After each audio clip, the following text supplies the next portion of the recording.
Silver screen presenting look who's back. कहानी की शुरुआत होती है वर्ल्ड वॉर टू से, जहां पर एडोल्फ हिटलर अपने एक आदमी से अपनी सेना के बारे में डिस्कशन कर रहा होता है।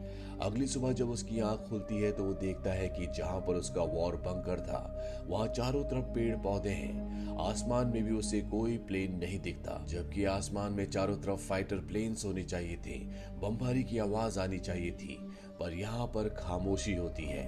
अब यहाँ पर वो कुछ बच्चों को देखता है जो खेल रहे होते हैं। दरअसल ये जगह एक पार्क है। हिटलर को लगता है कि वो कोई सपना देख रहा है, पर जल्दी उसे समझ में आ जाता है कि ये कोई सपना नहीं बल्कि हकीकत है।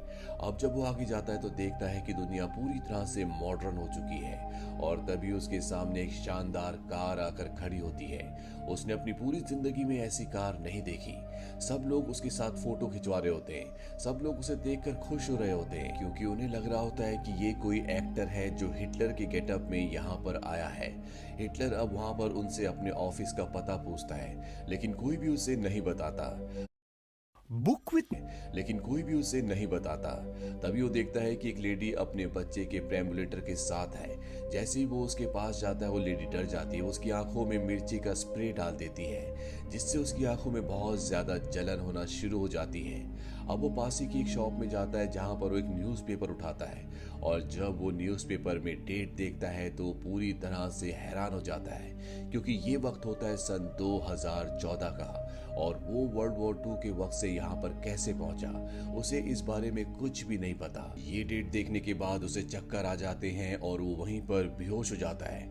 कुछ देर बाद जब उसे होश आता है तो वो उसी शॉप वाले के पास होता है जिसका न्यूज़पेपर देखकर उसे डेट का पता चला था।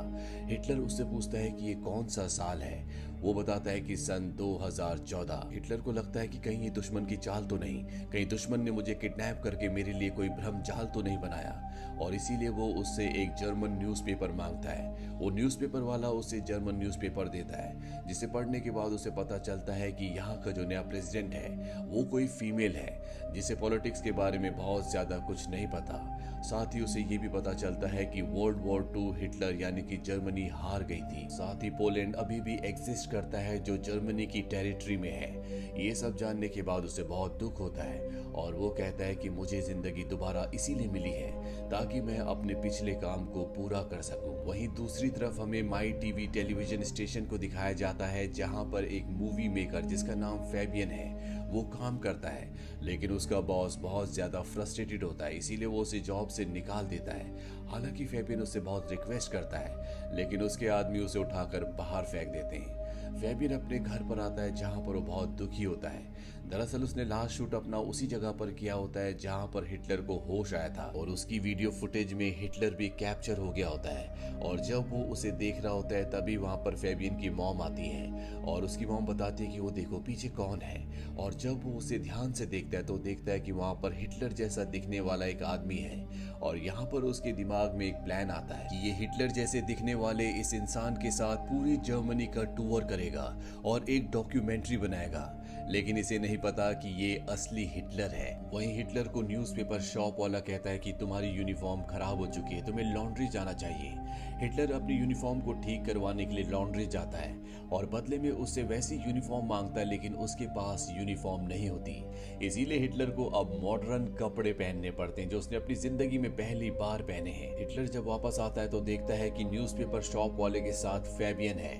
फैबियन हिटलर से कहता है कि मैं तुम्हारे साथ पूरी जर्मनी का टूर करना चाहता हूँ, मैं डॉक्यूमेंट्री बनाना चाहता हूँ। हिटलर उसकी बात मान जाता है और अब फैबियन अपनी मॉम से कुछ पैसे लेकर एक गाड़ी लेकर वहां से जर्मनी के टूर पर निकल जाता है। वो जर्मनी के लोगों से हिटलर को मिलवाता है। हिटलर उनकी परेशानियों को सुनता है, जिसमें सबसे ज्यादा परेशानी होती है कि बाहर के लोग यहाँ आकर काम करते हैं जिससे जर्मन्स को काम नहीं मिलता। हिटलर कहता है कि मैं तुम्हारी सारी परेशानियों को ठीक कर दूंगा।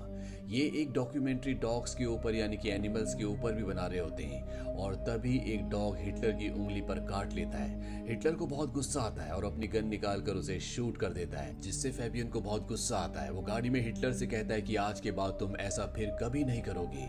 वहीं अब इनके पैसे भी खत्म हो जाते हैं। फैबियन को एक आइडिया आता है। वो हिटलर से लोगों के स्केचेस बनवाता है और जब लोग देखते हैं कि हिटलर जैसा दिखने वाला इंसान उनके स्केचेस बनाएगा तो सब उससे स्केचेस बनवाते हैं, जिससे इन्हें बहुत सारे पैसे मिलते हैं। साथ ही फैबियन ने हिटलर के जो वीडियोस यूट्यूब पर पोस्ट किए होते हैं उन पर बहुत सारे व्यूज आते हैं, यानी कि अब ये दोनों के दोनों फेमस हो गए हैं। अब फैबियन एक बार फिर से अपनी पुरानी कंपनी में जाता है, जहां पर वो अपने उस बॉस को ये वीडियोस दिखाता है जिसने उसे अपनी कंपनी से निकाला था। लेकिन जब वो हिटलर से मिलता है तो उसे हिटलर बहुत फनी लगता है और वो कहता है कि इन दोनों को बाहर निकालो। लेकिन तब तक हिटलर कंपनी की नई चेयरमैन तक पहुंच जाता है और वो उसे अपने व्यूज बताता है जो कि उसे बहुत अच्छे लगते हैं। कंपनी की नई चेयरमैन का नाम बिलिनी होता है। बिलिनी अपने जूनियर को यानी कि हिटलर के बॉस को कहती है कि हिटलर जैसे दिखने वाले इस इंसान के लिए एक शो शुरू किया जाए।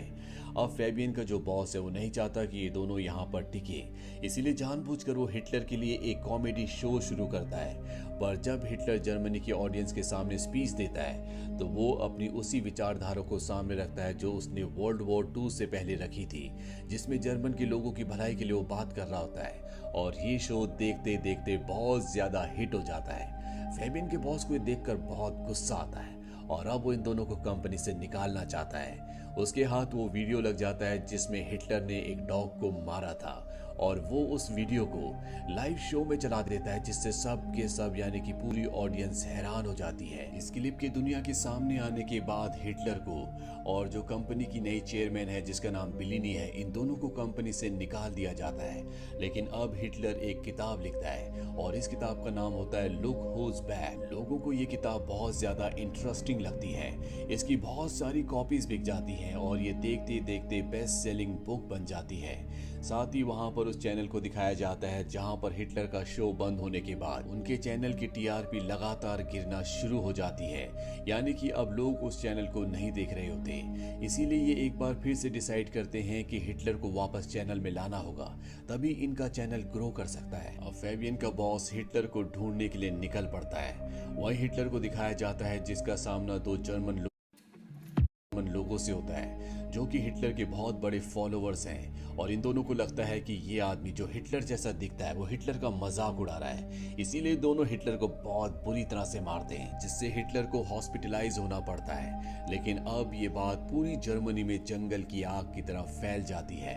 लोग हिटलर से प्यार करते हैं, उसकी बातें लोगों को समझ में आती है, इसीलिए अब लोगों के दिलों में उसके लिए सिंपैथी भी पैदा हो गई है। वहीं फैबियन को दिखाया जाता है जो उस वीडियो क्लिप को दोबारा से देखता है जिस वीडियो क्लिप में उसने पहली बार हिटलर को देखा था। और जब वो स्लो करके वीडियो देखता है तो वो देखता है कि जहां पर उसने हिटलर को पहली बार देखा था वहां पर कुछ बिजलियां भी चमकी थी। वो समझ जाता है कि ये कोई नकली हिटलर नहीं है बल्कि ये असली हिटलर है जो किसी तरह से इस वक्त में आ गया है। इसीलिए इसकी बातें, इसकी सोच असली हिटलर की तरह है। अब वो उस जगह जाता है जहां पर हिटलर पहली बार आया था। वो वहां पर देखता है कि वहां की जो घास और वहां की लीव्स होती हैं वो जली हुई होती है और अब उसका जो शक होता है पूरी तरह से यकीन में बदल जाता है कि वही असली हिटलर है। वो भागता हुआ हॉस्पिटल जाता है जहां पर बिलिनी होती है, लेकिन हिटलर वहां से गायब होता है। वो बिलिनी से पूछता है कि हिटलर कहाँ है। वो बताती है कि हिटलर दोबारा से स्टूडियो में गया है, उसकी आज रिकॉर्डिंग है। वो बिलिनी को कहता है कि ये कोई नकली हिटलर नहीं बल्कि ये एक असली हिटलर है।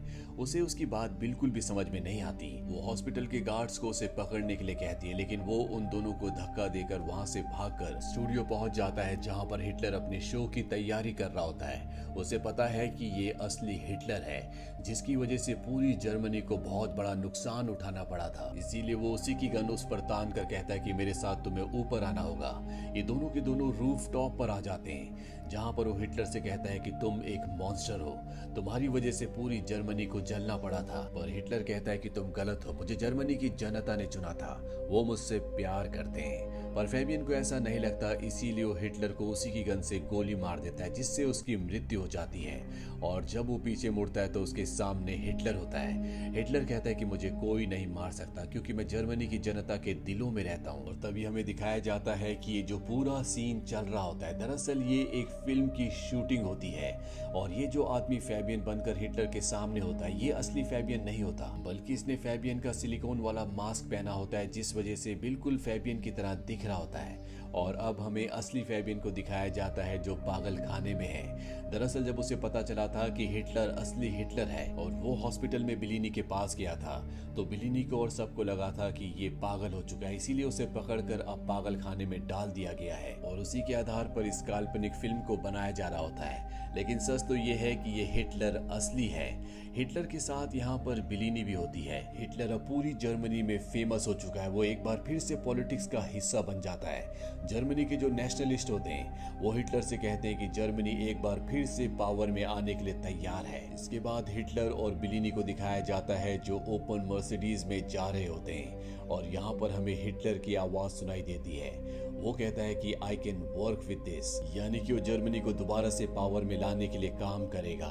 इसी के साथ ये फिल्म यहीं पर खत्म हो जाती है। ये फिल्म ईयर 2015 में रिलीज हुई थी। IMDb पर इसकी रेटिंग है 7। उम्मीद करते हैं कि ये कहानी आपको पसंद आई।